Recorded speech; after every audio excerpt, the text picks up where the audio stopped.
જય શ્રી કૃષ્ણ મિત્રો, આજે આપણે બનાવવાનું છે સિયા સીડનો શરબત. તો 2 ચમચી મેં સિયા સીડ પહેલાં આવી રીતના પલાળી દીધી હતી રાતે. સરસ મજાની પલળી રેડી થઈ ગઈ છે. આ સવારના અંદર શરબત પીવાથી આપણું સેહત બહુ જ સરસ રહે છે. તો હવે આપણે સૌથી પહેલાં પાણી લઈ લેવાનું છે. પછી અંદર પાણીના અંદર નાખવાની છે આઈસ.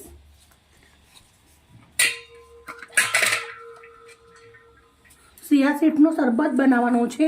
તો શરબત બનાવવા માટે આપણે ગુજરાતી લોકોને જોઈએ લીંબુ. રસનું ભરપૂર લીંબુ લઈ લીધું છે આપણે. અને હવે આપણે લીંબુને આવી રીતે સરસ મજાનું જ્યુસ નીકાળી દેવાનું છે.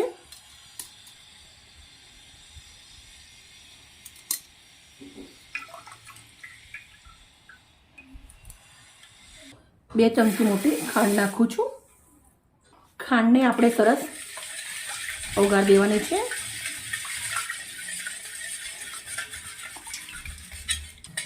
હવે આપણે ખાંડ ઓગળી ગઈ છે તો આપણે સીધા મીઠું નાખી દઉં છું. ટેસ્ટમાં બેસ્ટ લાગે. 2 ગ્લાસ લીધા છે. હવે આપણે અંદર લીંબુની કતરણ નાખવાની છે. તો લીંબુ આપણે આવી રીતના પતલા પતલા કટ કરી દઈશું.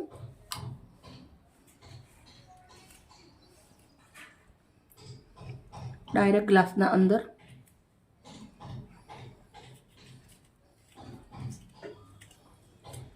બંને ગ્લાસના અંદર હું લીંબુ કટ કરી દઈશ. પછી આપણે ફ્રેશ ગુંદેલો લીધો છે તો આપણે એના પાન પણ અંદર નાખી દેવાના છે થોડા.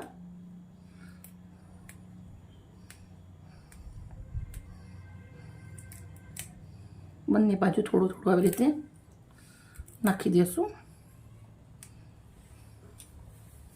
હવે આપણું અંદર શરબત રેડી દઈશું.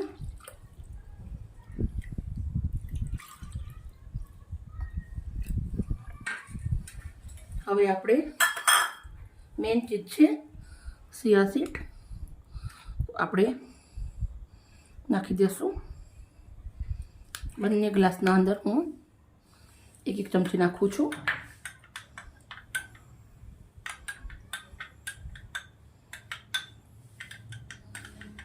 મિત્રો તમે જોઈ શકો છો આપણો મસ્ત મજાનો શરબત બની અને રેડી થઈ ગયો છે. તો આપણે એને આવી રીતે સજાવી દઈશું.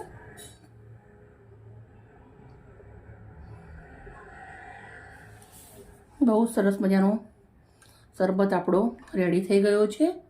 તો ચાલો મિત્રો મારી વિડીયો મારી મહેનત સારી લાગી હોય તો પ્લીઝ એક લાઈક કરજો. બાય બાય મિત્રો. કાલે આવી નવી રેસીપી સાથે. ગરમીની મોસમમાં તમારા બાળકોનું ધ્યાન રાખજો. ગરમીની શરૂઆત થઈ ગઈ છે. આવી જ મજેદાર રેસીપી સાથે કાલે મળીશ. Okay, bye bye.